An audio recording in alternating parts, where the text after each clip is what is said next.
Genshin Impact, otherwise known as gotta spend all my money to get my waifus game. How can I pay rent when I still don't have C6 Yai Miko? Sure, I could buy food so I don't starve, but Eula's banner is coming back. I can smell it. No. No, that's not right. That can't be all. Surely there's more to this beautiful and expansive game. Right? Yes. Yes, there is. While the waifus are cute and abundant throughout the game, and worth it, usually, there's much more joy to be had than just collecting them. Much more that Genshin Impact has to offer. It is said, one of the basic rules of the universe is that nothing is perfect. And also, there is a kind of beauty in imperfection. So while it may not be perfect, here are some reasons to love Genshin Impact, other than the waifus. So if not waifus, what else is there in Genshin Impact? I'm glad you asked. I have 10 whole reasons right here. Husbandos. Husbandos. I mean, for me, that's my main reason to play. But of course there's more. They're very cute though, look at them. I'm just kidding. Honestly, there's a plethora of characters, and though it has been criticized for having a lack of variation, I feel like the characters' backstories and personalities are vastly different from each other. And as you get to learn more about each one, you start to care for them a little more. While a lot of the waifus are the strongest characters or the most meta that you are gonna be told you need in order to complete content, I think the best choice is to just go for the characters that you want. For me, as you can tell, that's my team. Just a bunch of tall male characters. And it may not be the most optimal comp, may not deal the most damage, but it gets the job done, and that's all I really care about. I'm a very casual player. I say that I have been playing Genshin since launch, and I have, but very casually. I've had a couple of breaks throughout this time. I just kind of go through the story. There are a lot of quests I still need to do, world quests, character quests. There's a lot of exploration I haven't completed. I still don't have a good Electro character because there's not a tall male Electro character. I don't really have a lot of artifacts. I don't think I've even done half of Spiral Abyss. So I don't need the most meta team out there. But I just want a team that I can enjoy playing with. And I think that Genshin Impact does offer enough variety for you to create a team that you're happy with and you enjoy playing in order to do the content that you want to do. And then even if you don't want to pay at all, there's no one you want to swipe for, I have heard it is possible to do all the content with the free characters. But I think even a free-to-play account, you will get some 5 stars. There's no pressure to get all the cute waifus unless that's really what you want. But there's so much more that the game has to offer. Why do I say this? I have heard from a few people like, oh, you're just fetishizing these girls. What's the point of the game? Okay, yeah, there's a little bit too much jiggle physics and doesn't really make sense all the time. But it's more than that. I'm sure there are plenty of videos on YouTube that will tell you this, so I don't want to get too into it. But the story and the art of the game are so much more than you might think going into it initially. Each region has vast amounts of lore within the creatures among it, the books that you can find while exploring, all the items and artifacts, every character and their relationships with each other. Plus there's usually some history, some ancient civilization, how it connects to the Archons 500 years ago, even further back. There's a lot. I am a little ashamed to say that I have not gotten into that as much as I would have liked to. But it's something I would like to explore moving forward. And it only keeps growing. With every new region, there's more. And maybe now it connects to Honkai Star Rail, part of this Hoyoverse. Brief interruption. I did do a video on Honkai Star Rail comparing it to Genshin Impact, so if you're interested, you can check it out in the card. But otherwise, let's keep going with this one. Initially, it was good. The start of it, Mondstadt and Liyue. I remember kind of going through Mondstadt being like, okay, this is pretty typical. And then gaining a little more interest when the dragon falls from the sky. At that point, I was like, whoa, what's happening? What's going on? It has only gotten better from there. It has ramped up more and more. And there are some lulls, there are some duller moments. But the highs are like beyond the roof. They've only gotten better. I feel like the cutscene budget has improved a lot. I now find myself really looking forward to any cutscene. As soon as it loads and it changes to the different animation. Like, I put my controller down and I'm just watching a movie, basically. I think it is pretty widely accepted that the story in Sumeru is some of the best in the whole game. That gives me excitement for what's going to happen next in Fontaine and moving forward. And I don't expect everything to be like, you know, 5 stars or whatever, but it has kept me intrigued this long, and now can only keep going up from here, hopefully. One of my favorite things about it is when suddenly it gets so dark. Like, the game looks so cute and so happy, and you'll see the little cinematics for like the Wind Bloom Festival. But then you find out the history, and I don't want to spoil anything, but I have found myself just being like, oh my god, what is this? What is happening? Who hurt you? Why? As someone who appreciates darker stories, I love it. Sometimes I'll stumble upon a blue quest, try to do it real quick, and I remember one time that happening, and I wasn't really paying too much attention, but then skimming through it, you kind of get the gist of it. And by the end of the quest, I was so sad. That was like probably the first time the game made me cry. It was a side quest. It didn't matter at all. It just kind of explained something that you saw in this open world. But now every time I pass by that spot, it just makes me so sad. And yeah, it'll get you at the most random times. I never thought I would cry because of mechanical crap. That's what this game does to you. There's another side quest where you're interacting with characters who have the same models as some villains that you fight, some of the mobs that you fight. And so the whole time I'm like kind of sus of them. I'm like, should I trust you? You don't seem that bad, but maybe you are. I can't really tell. I think we're friends. After I finally come to the conclusion that yes, they matter and I love them and I gotta protect them and keep everyone safe, then it just has an ending that breaks my heart, and I'm like, why would you do that to me? I don't want to continue this anymore. I need to go do something else. There have been several times the game has hit me harder than I thought it would, and I just need to go chill in my teapot or something. It's not something I expected initially going into this game. And of course the voice acting does help, but I don't know if it's because I get too into it when I need to read it to myself, but even some of the unvoiced parts still have a good enough story to get me this invested and keep me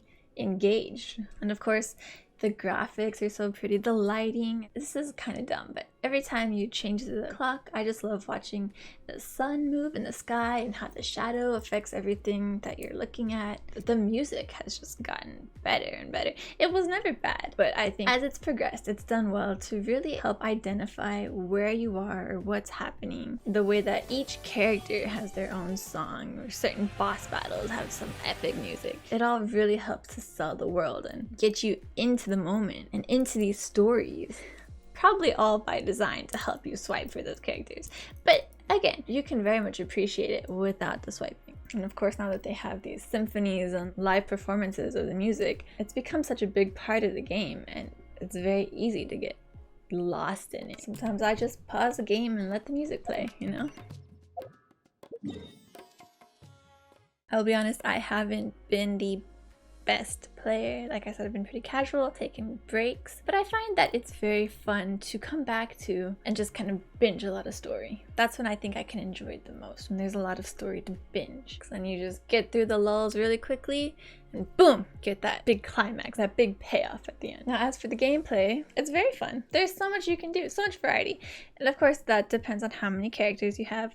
But again, a lot of characters you get for free, and you get that variety with the free characters. Each character has an element and a weapon type. This makes for very diverse and engaging fighting. Again, a lot of videos will talk about how great the elemental reactions are. And yes, I do enjoy the elemental reactions. I probably don't utilize them as well as I should, but I'm still kind of learning.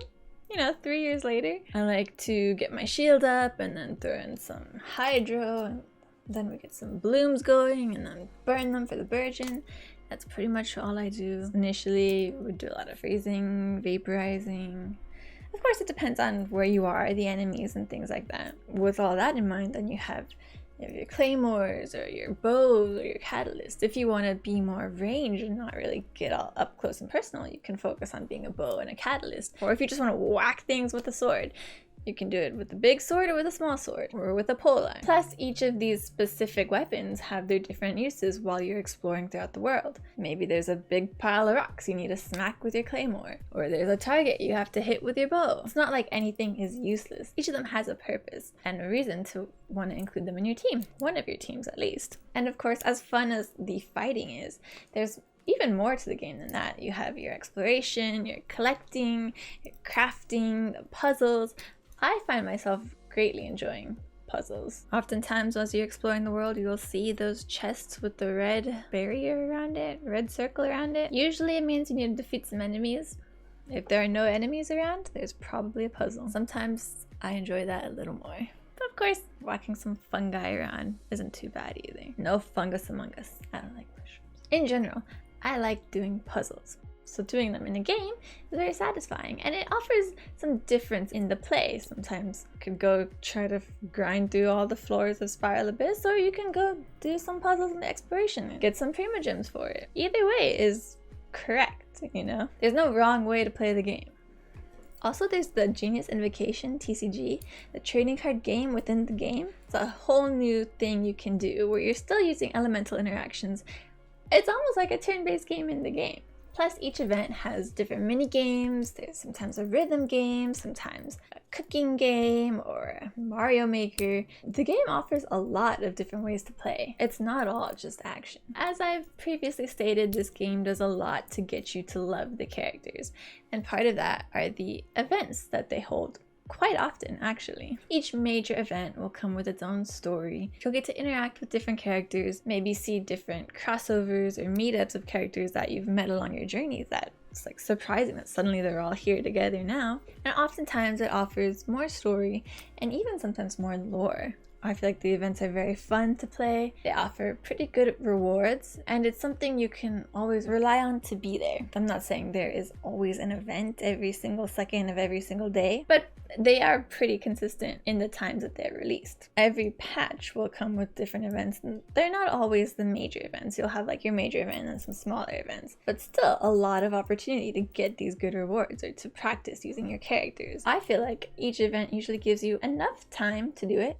You don't have to do it all day one. You don't have to log in every day to do it. I generally like to log in every day to at least do my daily commissions, but I might not always do everything for the event, especially if I need to do a quest leading up to it, or if there's a lot of prep work that goes into it. And oftentimes, certain parts unlock later on, so maybe you just want to wait till everything's unlocked and then you can do it all at once. And that's fine, because it doesn't take that long. And it gives you plenty of time. Go in, get the rewards, get the story, get the lore, and then get out. That being said, that's all the time you get. Because once it's gone, it's gone. So I learned this the hard way with the second Lantern Rite Festival, I believe. Because I wanted to do it, I wanted to do the story. I initially didn't realize that it was different from the first one. I thought it was just kind of like a rerun. There was like a quest before, and you needed a Geo character, and I wanted Zhongli. So I waited until I got him. I didn't get him until like the end of the banner run almost. And by the time I got him, the event was gone. And I just didn't know that I missed it. So there have been a few other events I've missed along the way. It's disappointing. Hopefully, supposedly, MiHoYo is working on a way to get those. I don't know if they are, if they ever will. There's always YouTube, right? Other than the events, if you're fine with missing those, the game is pretty casual friendly. There's no pressure to play. There's no competition or anything. You don't have to keep your gear up to stay ahead and keep beating other players. It's a single player game for the most part. So it's easy to take your time, go on the journey at your own pace, do the quests whenever you want. Most of the exploration and the story quests you can do without having like the best artifacts or the best weapon. The Ascension materials for your weapons, at least those. I can't remember if there's anything else right now. They are not always easy to get. They are not always available to get, I should say. There are certain days where certain ones are available, and if you miss the day, you gotta wait till the next day. And Sunday, I believe, is like everything's available. So you do have to do some planning. But again, it's not hard. You don't have to be fully leveled up. Again, I have been playing since this game has launched. None of my characters are maxed out completely. I only recently just got characters up to level 90. Plus the game offers an option to make your world a little easier. As you level up your adventuring, your world gets harder and harder. The enemies get stronger, but the rewards get better. But if you're okay with taking a little less rewards, you can make things a little easier. Again, take it at your own pace. And then after you get the stronger stuff, if you want to go harder, go harder. Also, if you have taken a break and you're like, oh, who are the Fatui here? Or what is this item in my inventory? They all have help text. There's an archive you can always go through to revisit and relearn.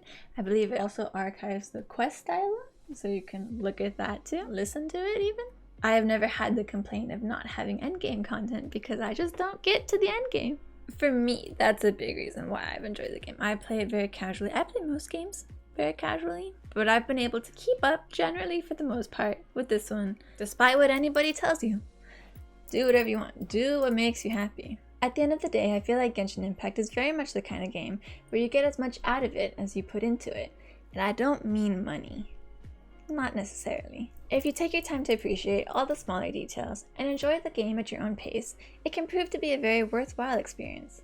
At least it was in my case. Let me know in the comments what your reasons are for loving Genshin Impact, even if it is waifus. If you made it this far and liked the video, please consider giving it a thumbs up.